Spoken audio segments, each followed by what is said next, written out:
Muy buenos días, vamos a comenzar entonces este curso.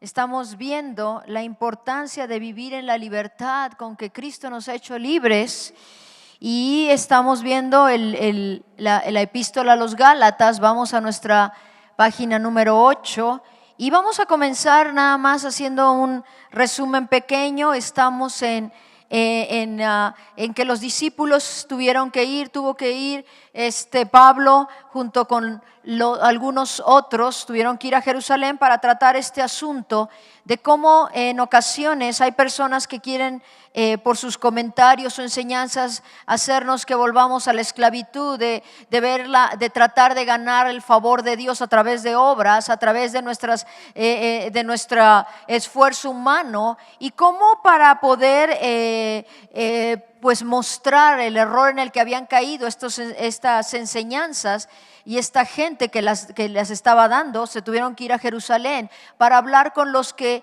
pues tenían una, como dice aquí en Gálatas, una reputación, porque eran los líderes de la iglesia. Y dijimos que realmente a ellos no se les obligó a hacer nada especial, pero nos quedamos en el nada más un punto del capítulo 2, verso 4, cómo trató esta cuestión Pablo y qué es lo que habla acerca de la gente que trata de hacer las cosas a su manera y trata de engañarnos, o son usados para engañarnos. En el verso 4 dice: y esto a pesar de los falsos hermanos introducidos escondidas, que entraban para espiar nuestra libertad que tenemos en Cristo Jesús para reducirnos a esclavitud.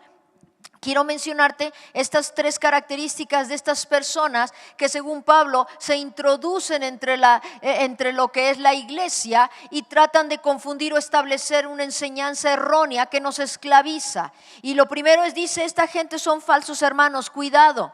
Porque aquellos que viven en la luz, no traen tropiezo, no traen condenación. Estos son falsos porque no manifiestan la luz, sino manifestaban tinieblas. Trataban de hacer que la gente cayera en esa condenación de que realmente no eran lo suficientemente buenos para agradar a Dios, cuando la justificación venía por fe y era el mensaje de la gracia, no de la ley.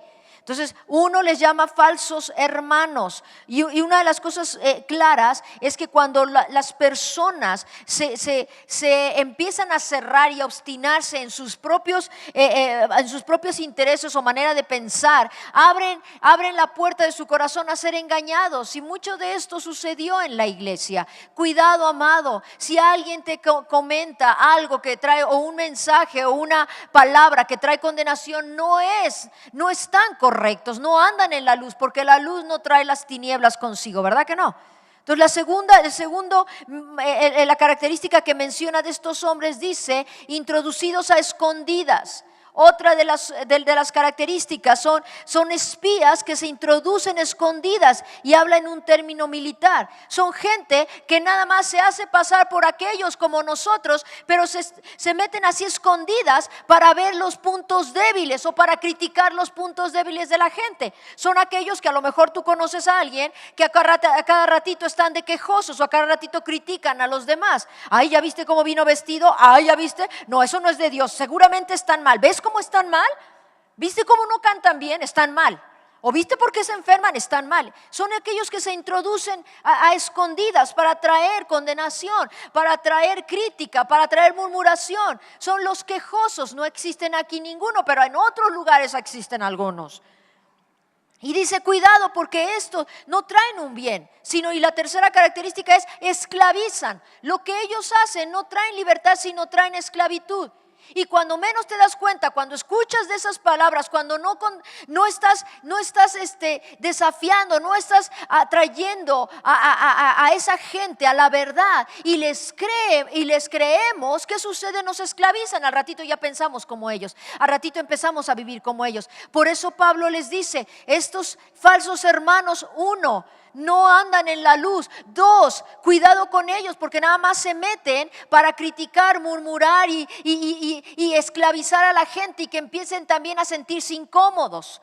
¿Sí? ¿Por qué? Por inmadurez. 3, realmente llegan a incomodar y a atar a la gente. Entonces todo esto sucedió porque yo sé que en algunos lugares en la iglesia no tienen la madurez para discernir y decir, estas palabras no son reales, porque la Biblia nunca trae condenación, y les creemos. Cuidado, les dice Pablo. ¿Sí? Y mira lo increíble después en esto, le dice, ¿cómo trata Pablo con esta gente? Y lo vemos, lo acabamos de ver.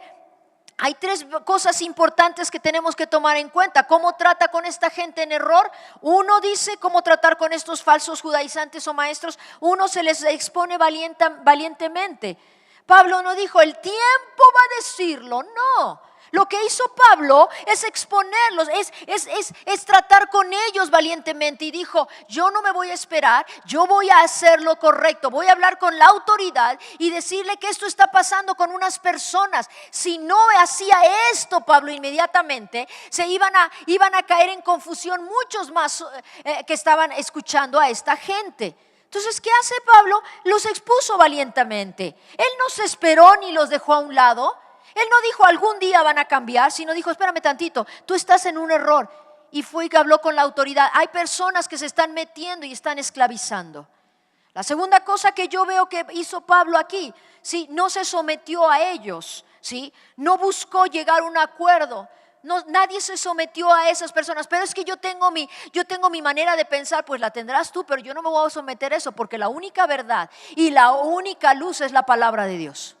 Entonces, no se sometió a esos engaños, no se sometió, sino habló directamente y hizo lo correcto. ¿Y qué hace también? ¿Cómo tratar a estos falsos también maestros? El número 3, que tú lo tienes ahí, se les separa a los engañados y a los engañadores. Y, escúchame bien, toda la epístola a los Gálatas trata de esto, de separar a los engañados de los engañadores. Pero mira una cosa real. Yo te voy a decir qué increíble la sabiduría de Dios. Él no les dice no hagas. Él no les ordenó que vivieran en la gracia. Él no les ordenó que entendieran. Lo que hizo es exponer la verdad y el engaño. Y cuando expuso la verdad y el error, les dijo, ahora ustedes tienen que tomar la decisión. O viven en la gracia o viven atados a la ley, al esfuerzo humano. Ustedes decidan. Y eso es un punto muy importante a considerar.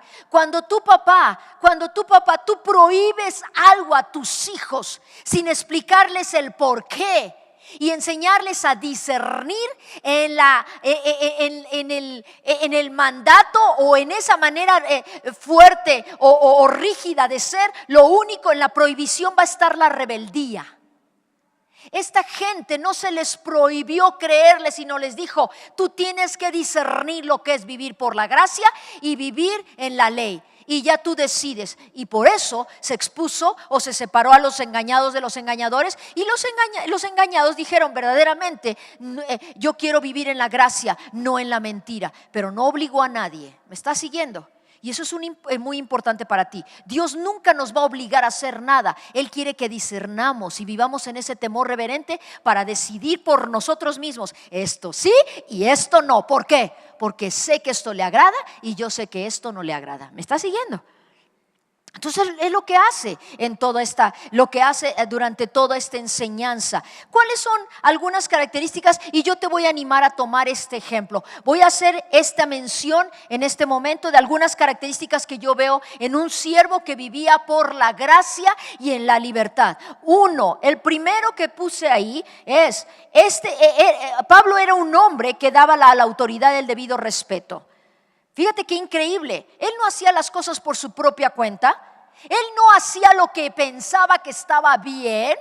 sino para entrar en un orden, porque sabiendo que el estar bajo autoridad le daba autoridad a él, él vino y habló con los líderes a decirles: tengo un problema, ayúdenme a resolverlo, porque yo sé que si ustedes lo resuelven, no nada más voy a ser bendecido yo, sino toda la gente a quienes yo enseño, o todas las iglesias a las que estoy discipulando. Entonces él daba a la autoridad el debido respeto. Él no hacía lo que quería. Mira, hay una ley que a veces se nos olvida. No porque yo crea que tengo la razón voy a ir en contra de la autoridad. Voy a hablar con la autoridad, pero nunca voy a ir en contra. Eso es fuerte, ¿verdad? Pablo hubiera dicho: no, a mí me dijo Dios y ustedes no importa, no les hagan caso. No, yo voy con los de mero a mero, los de mero arriba, las autoridades, para decirles, ¿sí? No hay razón por qué la cortesía y las firmes convicciones no vayan de la mano. Yo voy a hacer lo correcto y voy a hablar con lo correcto con las personas correctas y no voy a hablar atrás de ellos. Y es lo que hizo Pablo. La segunda, Pablo era un hombre que no se dejaba intimidar. Él no decía: ay no, qué pena, es que me están atacando, mejor dejo todo. No, él sabía claramente lo que era el mensaje que Dios le había dado, y él lo iba a respaldar, no para salir bien él, no para quedar bien él, sino lo iba a respaldar para poder establecer el orden que Dios había establecido, y para poder mostrar que el mensaje de la gracia era para todo aquel que creyera, aún a pesar de nuestras debilidades o nuestra incapacidad de vivir correctamente delante de Dios. Entonces él no se dejaba intimidar. Hay un problema, pues voy a solucionarlo, pues voy a buscar la solución, voy a buscar la manera de resolverlo. Pero no se dejó intimidar porque algunos decían algo. Y yo la tercera cosa que veo es que también Pablo era un hombre consciente de tener una tarea especial. Él sabía, estaba convencido de que él no se podía echar atrás o dejar lo que Dios le había dado, porque Dios lo había llamado con un llamado específico, y tú y yo lo vimos en Hechos capítulo 9. Claramente sabía que Dios lo había escogido para llevar el mensaje de la libertad en Cristo, para llevar el mensaje de la gracia. Y aun cuando se levantaran estorbos, aun cuando se levantaran obstáculos, él podía estar firme y decir: pero Dios me puso aquí y no me voy a vencer. Y yo creo que todos tendríamos que tener esa seguridad. Yo por 10 años estuve en Argentina de misionera, y muchas veces decía yo: bueno, ¿y qué hago aquí? ¿Y qué va? ¿Por qué? Porque las situaciones a veces eran difíciles, porque yo no sentía mucho respaldo, porque a veces la gente no te da a ti, no te dignifica a ti, o no te cree en la autoridad que tienes. Pero Dios siempre respaldó y siempre me mantuvo. ¿Sabes por qué? Por una sola sencilla razón: el que me llevó a ese lugar fue el Señor. Y a veces le decía: Señor, tú me trajiste aquí, hay que resolver este problema. Increíble, él me ayudaba a permanecer firme y no moverme. ¿Por qué? Porque estaba seguro de que el llamado no había sido porque yo quise, sino porque a Dios fue el primero que tomó en cuenta eso. Y eso es importante. Aquí, con todo esto que estaba sucediendo, por menos de esto Pablo hubiera dicho: ay no, me hacen problema, los dejo. Pero no hizo así, al contrario. Pero fíjate, aquí no acabaron los problemas en la vida de este hombre. Fíjate conmigo, ahora vamos a leer el verso 11, por favor. Dice: pero cuando Pedro vino a Antioquía, le resistí cara a cara porque era de condenar. Pues antes de que viniesen algunos de parte de Jacobo, comía con los gentiles, pero después de que vinieron se retraía y se apartaba porque tenía miedo de los de la circuncisión. Verso 13: y en su simulación participaban también los otros judíos, de tal manera que aún Bernabé también fue arrastrado por la hipocresía de ellos. Si tú sigues el contexto, vas a decir: bueno, ¿y qué pasó en Antioquía? Pablo acaba de tener que confrontar una situación de gente que trataba de confundir y trataba de enseñar otro mensaje. Pero para confirmar más lo que era vivir en esa libertad y por la gracia, se presenta un problema con Pedro. Ahora con Pedro, ¿qué sucede? Te voy a explicar un poquito. Se llevaba a cabo en ese entonces una fiesta que se le llamaba la fiesta o la comida del amor, o la fiesta ágape, la comida ágape. Fíjate bien, esa comida, una vez a la semana se reunían todos los cristianos, no importa de dónde vinieran. Había cristianos que eran judíos y había cristianos griegos, había cristianos que se les llama gentiles, que se acababan de convertir, que no habían venido de la línea de los judíos. Muy bien, en esa convivencia ¡fum!, se juntaban todos. Y como nosotros hacíamos, todos llevaban algo para comer, para compartir. Por supuesto, imagínate que había algunos entre esa gente que no tenían fondos, no tenían economía. Y quizá para muchos era la única comida decente que tenían a la semana. Entonces se juntaban todos y convivían, así como aquí lo hacemos, ¿no? Convivíamos, vamos a traer algo. Pero en eso llega Pedro a saludar a los de Galacia, a saludar a toda la gente de ahí, estaba en Antioquía, y dice que llega y empieza a convivir con ellos. Y yo creo que para algunos, miren, había gente tan religiosa, judíos, que se les hacía difícil decir: ay, ya estoy conviviendo con porque no había nacido en el judaísmo. Es como cuando Pedro, ¿se acuerdan de Pedro? Cuando dice Señor, Pedro come, mata y come, que se le bajó un lienzo de animales inmundos, ¿se acuerdan de eso? Estaba en la azotea de la casa de Simón, estaba esperando ahí que le prepararan comida y él estaba ahí y de repente le baja un lienzo. Ahora, para un judío, comer de ese tipo de animales era inmundo, era fuchi. Y era desagradable porque iba en contra de sus principios. Y Dios trató con Pedro y dijo: come, mata y come. No, Señor, ninguna cosa inmunda. Tú mata y come. Y le bajó 3 veces ese lienzo. ¡Wow! Difícil era tener que hacer algo que iba en contra de su manera de pensar. Pues en esta comida lo mismo estaba sucediendo. Qué triste es tener que comer con ellos. Qué triste es recordar: hijo, en otros tiempos yo no estaría con estos. Pero en esa comida tenían que convivir. Y poco a poco se iban rompiendo esas ataduras religiosas que a veces tenemos. Ay, ¿viste quién vino? Ay. Así hacían algunos. Y entonces llega Pedro a saludar a todos y participa en la comida. ¡Uy, qué sabroso! ¡Ay, qué bien que se llevan los cristianos! Ya todos conviviendo. ¡Wow! Y comía y todo. Pero en una de las comidas, de repente llegan de Jerusalén algunos hermanitos judíos que supuestamente venían de parte de Santiago, el hijo, el hermano de Jesucristo, y dijo: ¿Qué haces, Pedro, aquí? Y empiezan a ver la alegría, el gozo, como cuando tú empiezas a danzar y alguien te ve y te dice: ay, ¿verdad? Hay algunos que les cuesta todavía trabajo ver que aplaudimos y que dan: ay, ¿qué le pasa? Y en un momento dado ya estás tú brincando, ¿verdad? Pero viene viene alguien de tu familia y te dice: ¿también tú ya caíste en esto? ¿No se ha pasado? Que lo que criticabas al principio ahora es parte de tu vida.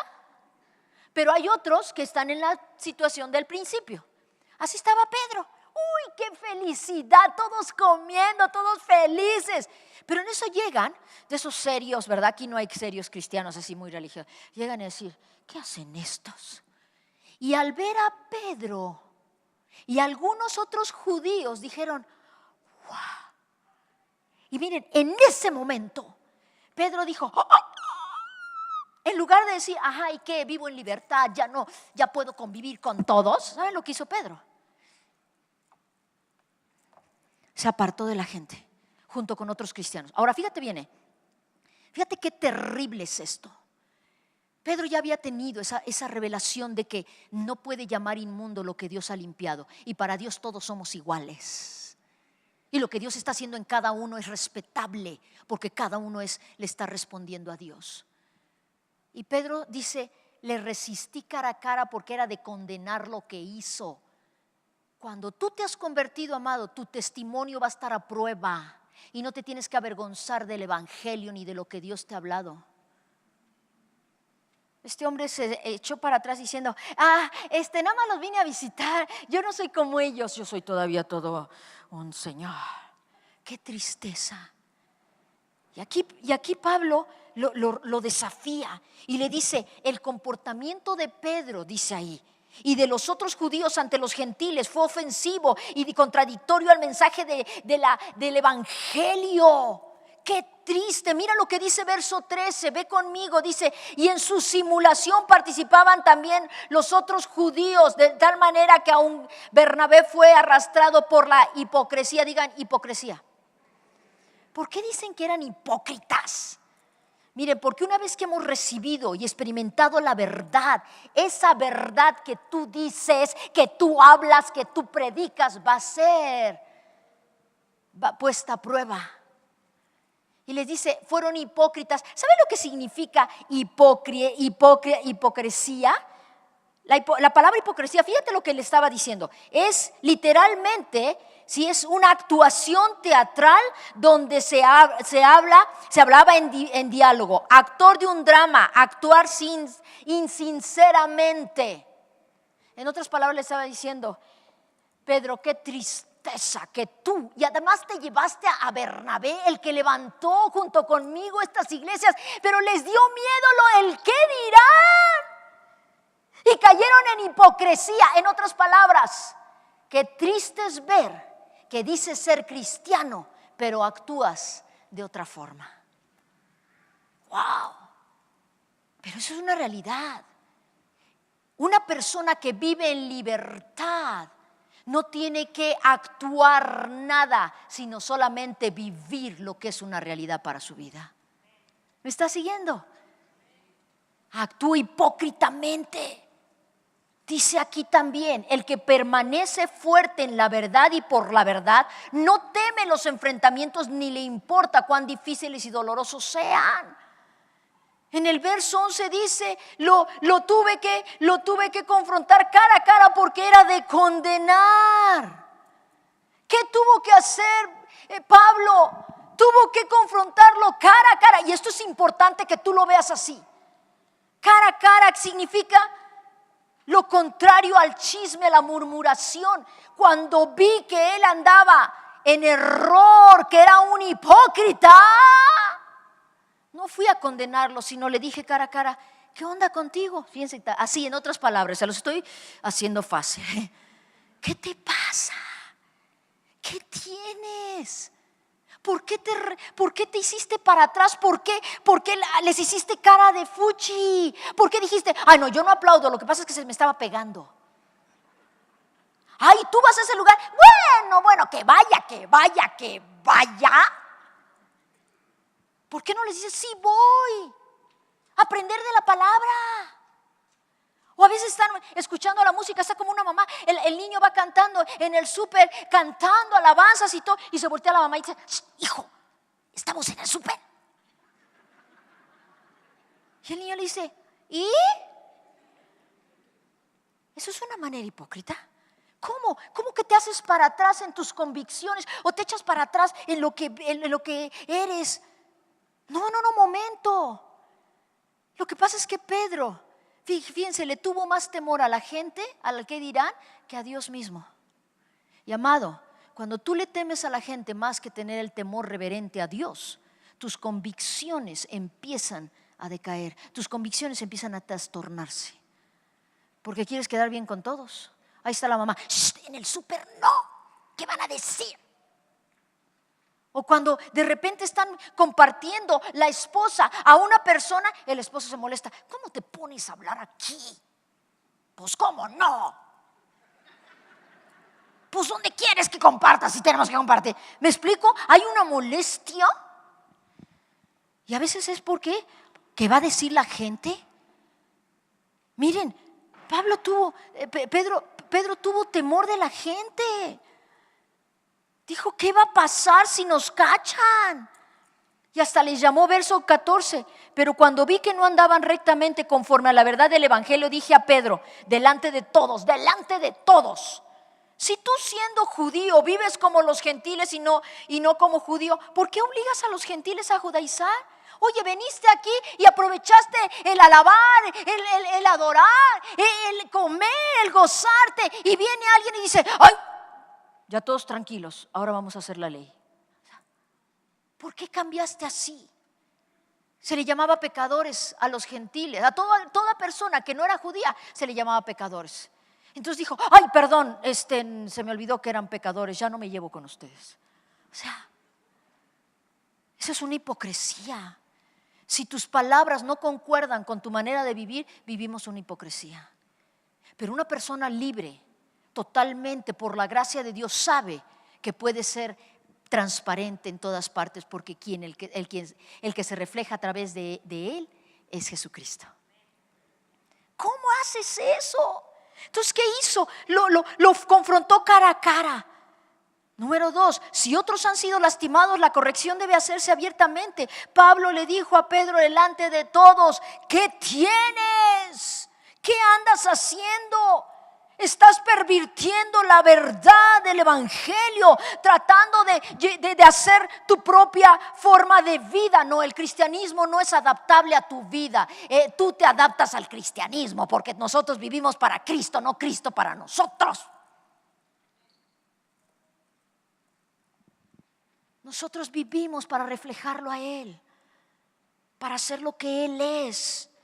Primera de Timoteo, anota esta escritura, 5, 19 y 20. Primera de Timoteo 5, 19 y 20. Contra un anciano, Primera de Timoteo 5, 19 y 20. Contra un anciano no admitas acusación, sino con 2 o 3 testigos a los que persisten en pecar, repréndele delante de todos para que los demás también teman.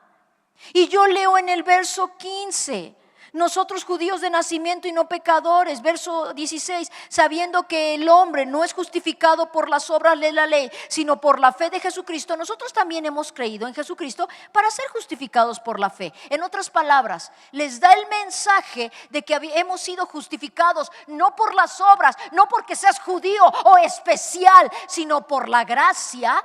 Y entonces Bernabé y Pedro no dijeron absolutamente nada porque hubo humildad y reconocieron su error. Les habló cara a cara, no a sus espaldas, les habló cara a cara y les dijo enfrente de todos, cuidado con tu testimonio, porque tú y yo hemos sido justificados por la gracia, no por las obras ni porque eres judío. Así es que vive lo que eres, y si eres un hijo de Dios, vive como Dios manda. ¡Tarán! Entonces por eso cierra el conflicto aquí Pablo de esta manera. Verso 16, sabiendo que el hombre es justificado por las obras de la ley. No es justificado por las obras de la ley, sino por la fe de Jesucristo. Nosotros también hemos creído en Jesucristo para ser justificados por la fe de Cristo. ¿Cómo termina este mensaje? Fíjate, estamos hablando que el mensaje y toda la situación se está llevando a cabo en una reunión de convivencia. Y si la gente está siendo confundida, ahí mismo da el mensaje y cierra el problema de la manera más hermosa y que tú y yo podemos aprender. El conflicto se cierra y concluye. Uno, lo primero que dice, toda justificación viene por fe.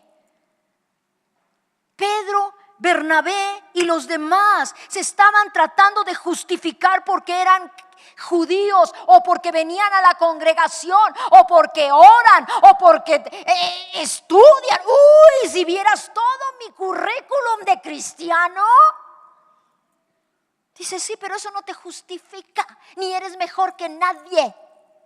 Lo que te justifica es la sangre de Jesucristo. Lo que te justifica es a Cristo revelado. Ellos se trataban de justificar como somos especiales por algo. No, un momento. Tú y yo fuimos justificados por Jesucristo, nada más por creer, ¿sí? La salvación no viene por mis obras, viene porque yo creo por fe en la gracia de Jesucristo y eso me justifica. Dice aquí en el verso 16, sabiendo que el hombre no es justificado por las obras de la ley. Te lo resumo de esta manera. Escrito está, 1, la fe en Cristo me hace vivir piadosamente, justificado. La sangre de Cristo, no mis obras. Número 2, Cristo en mí me da una nueva naturaleza. Yo soy nueva criatura. Yo soy de la familia de Dios, no por venir de un linaje especial, sino por la sangre de Jesucristo. Y algunos dijeron, pero ¿y yo? Yo he tenido que estudiar la ley desde chiquito. Y ahora me dices que nada más por creer ya eres justificado. Sí. Por eso era el enojo. Por eso era el enojo. Yo he tenido que guardar mi vida y he tenido que llevar todo. Y tú dices que por la gracia, sí. Pero sí. Yo no tengo que hacer algo especial para ganarme el favor de Dios. ¡Wow! ¿Puedo tener por fe una relación viva con Jesús? Por supuesto. ¿Puedo tener una relación viva con Jesús? Por supuesto. Ahora, yo te quiero decir una cosa. Pablo no estaba diciendo que la ley era mala, escúchame. Pero la ley no lo salvaba. La ley nos viene a dar una dirección y nos ayuda a ser como Dios quiere, pero después de la salvación. Pero si yo trato de vivir en un orden personal y en mi esfuerzo humano para lograr la salvación, no ese es el orden. Pablo no está diciendo la ley está mal, y ni modo, pues ya te amolaste, pues ya tuviste que hacer toda la ley tú como judío y ya ni modo. No, qué bueno que la sepas, qué bueno que conozcas la palabra, pero la palabra sin la vida no puede enseñarnos. ¿Me estás siguiendo? No puede ayudarnos a vivir una vida agradable a Dios. Pero la palabra, a través de la vida de Jesucristo, te hace vivir dándole la gloria al Señor, agradándole solamente a Él. ¿Me estás siguiendo? Hay una escritura que tú vas a anotar esto y lo vas a ver más adelante. Romanos 7:12. Romanos 7:12. Romanos 7:12, lo escribe igual Pablo en la carta a los romanos y dice: de manera que la ley a la verdad es santa y el mandamiento santo, justo y bueno. Sí, la ley es santa, la ley es justa, la ley es buena, pero la ley no puede suplir la salvación que viene por la fe. Miren, una de las cosas que me maravillaban, fíjate bien, un día fuimos, sí, tuvimos ya la oportunidad de estar en Tierra Santa y fue increíble saber o ver a los guías que se sabían así la Biblia. Y tú sabes y dices, aquí sucedió esto y aquí pasó. ¡Wow! Dices, y como dice tal, va. Pero ya el Nuevo Testamento ya empezaban y les decíamos nosotros, ajá, ¿y ustedes creen en Jesús como el Mesías, como el Salvador? Bueno, es un profeta quien consideramos y respetamos, digo. Saben todo de Jesús, pero no lo hemos aceptado.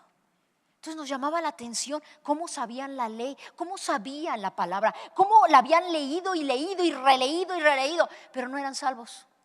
Entonces de nada les servía más que ser unos buenos guías turísticos. Y todo el mundo dice, si todos los que pasan por aquí me comparten, a ver a qué horas, le digo yo. Pero es increíble, es igual. Tú tienes toda la ley, tú sabes todo, qué bueno. Pero ahora te vengo a decir que para que la ley sea una ayuda para tú dirigir tu vida, recibe. Tienes que vivir por gracia, tienes que aceptar la justificación que viene por la sangre de Jesucristo. ¡Wow! Verso 17, y si buscando ser justificados en Cristo también nosotros somos hallados pecadores, ¿es por eso Cristo ministro de pecado? En ninguna manera. Muy bien, sí, la ley dice verso 18, porque si las cosas que destruí las mismas vuelvo a edificar, transgresor me hago. Ahora, yo no te quiero decir que no vas a tener parámetros de conducta. El hecho de recibir a Cristo por la gracia no significa que tú no vas a tener parámetros de conducta. No, tú inicias tu vida cristiana por la palabra, por recibir a Jesucristo, e inmediatamente vas a conocer lo que a Dios le agrada, porque va a poner parámetros de conducta, normas de conducta que tú tienes que seguir. Y si después de recibir a Cristo y entender lo que no le agrada a Cristo, tú pecas, significa que eres transgresor. Antes, por no conocer la palabra, porque tú no tenías nada, a lo mejor pecabas sin darte cuenta. Pero Pedro, no te preocupes, la gente que está recibiendo a Cristo hoy, Cristo se encarga por su Espíritu Santo de hacerle entender lo que dice su palabra para tener patrones de conducta. ¿Me estás siguiendo? Y el Espíritu empieza a enseñarles. Pedro decía, es que tienen que saber toda la ley para que no pequen. No, momento. Cuando nacemos de nuevo y empezamos una vida con Cristo nueva, el mismo Espíritu nos va a instruir y nos va a enseñar qué parámetros de conducta, de comportamiento son los que agradan a Dios y cuáles no le agradan. ¿Me estás siguiendo? Pero tienes que entender una cosa, no es por el esfuerzo humano, sino por la vida que está aquí adentro. Es porque ahora vivimos para Cristo. Y dice, no tengas temor. Ahora Cristo nos va a enseñar a vivir. Y de veras, dime si no, después de que recibiste a Cristo, empieza a tener sentido la palabra, ¿verdad? Y cuando la leo digo, eso me lo contaron y me lo recontaron, pero ahora lo entiendo.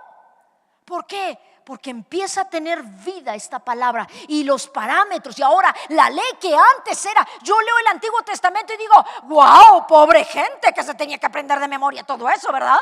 Pero ahora dices, wow, esto sí, esto lo entiendo, ahora entiendo.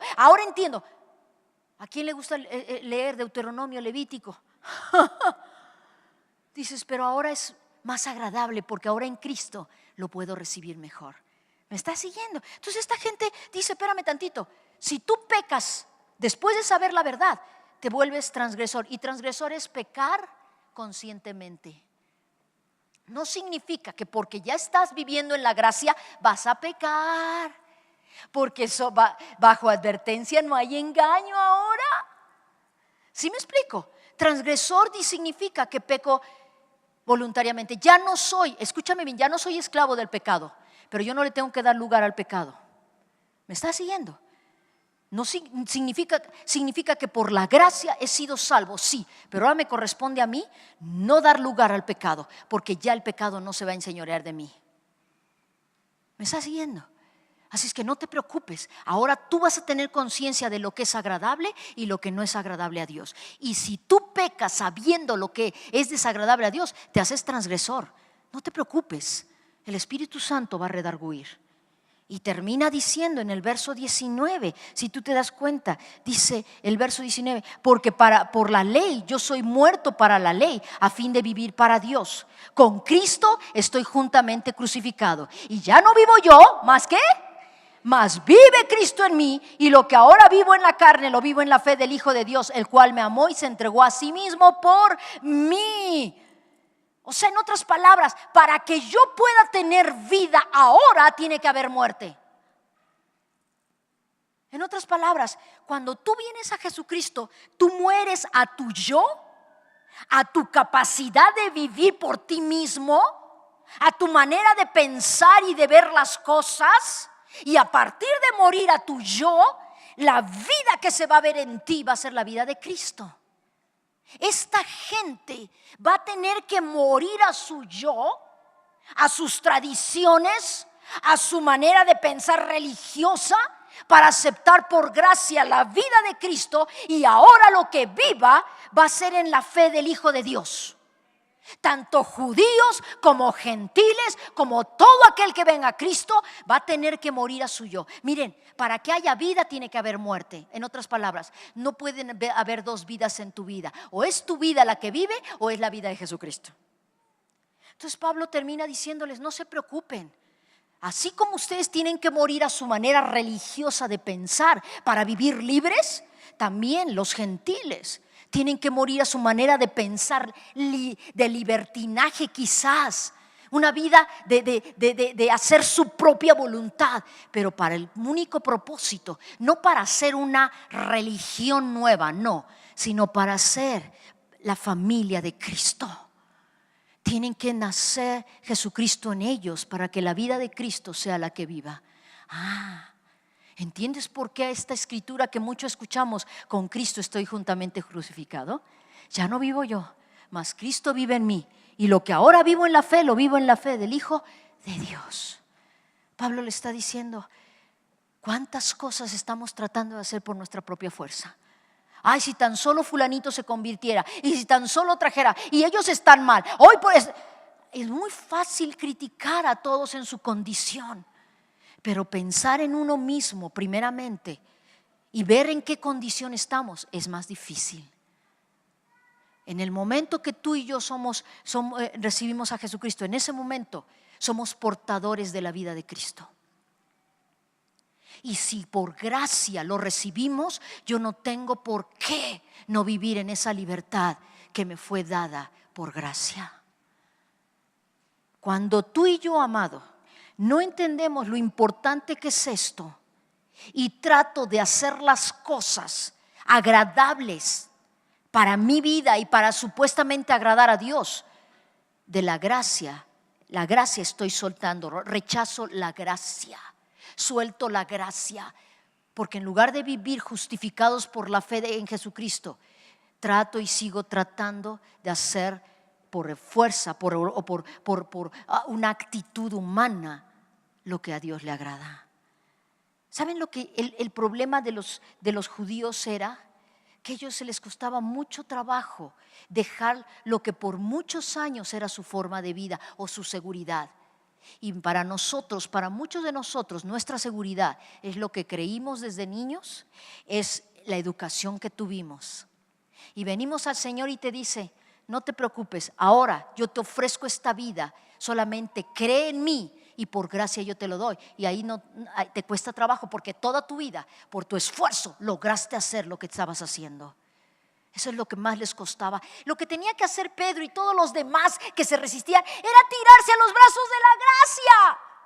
Pero un hombre tan cuadradito, ¿cómo iba a decir: bueno, si olvido todo y me tiro a los brazos de la gracia? Ay, no. Yo tengo que hacer, yo tengo que tratar, yo tengo que controlar, yo tengo que conseguir. Y una persona así nunca va a vivir en libertad. ¿Por qué? Porque siempre se va a quedar limitado, siempre le va a faltar un poquito, ¿cierto o no? Miren, yo no soy perfecta ni tú eres perfecta, pero qué lindo es pensar que estoy en el camino a esa transformación completa, hasta que un día llegue a la estatura del varón perfecto. Pero tengo la libertad de decir: Señor, me equivoqué, ¿qué hacemos? Y no: ¡ay, me equivoqué! O sea, ¿cuánta gente se queda en la equivocación? Pedro se quedó en la equivocación y le costó tanto. Pablo dijo: no, todo lo que yo fui y ahora lo que soy es por el Señor.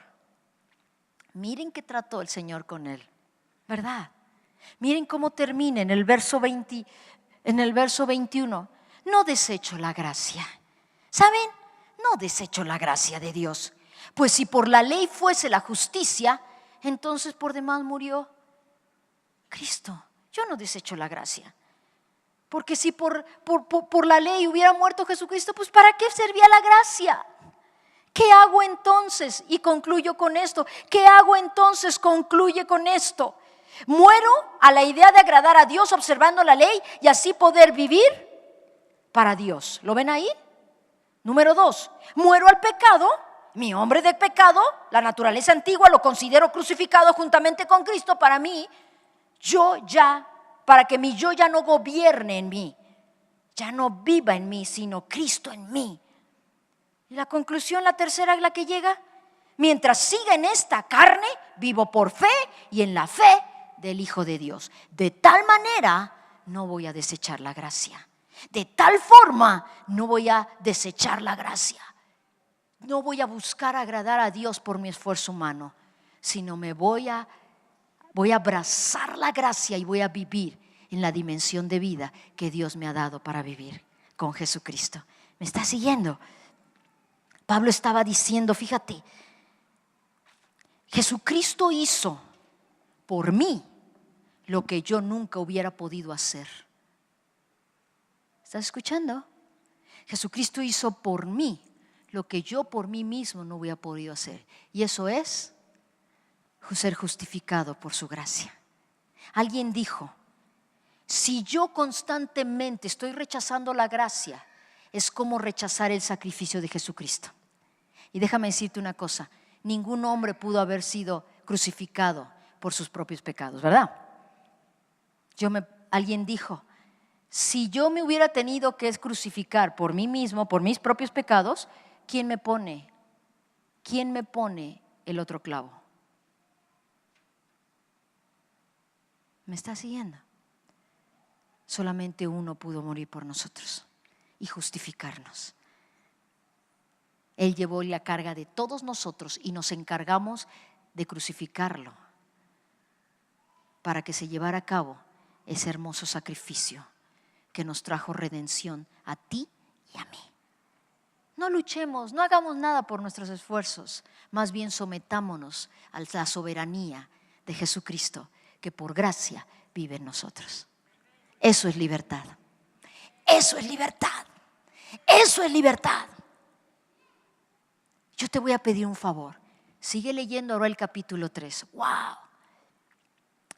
¿Cómo es eso de la diferencia entre la gracia y la ley? Léelo tú. Dios te bendiga. Nos vemos la semana que viene. Gracias. Expande.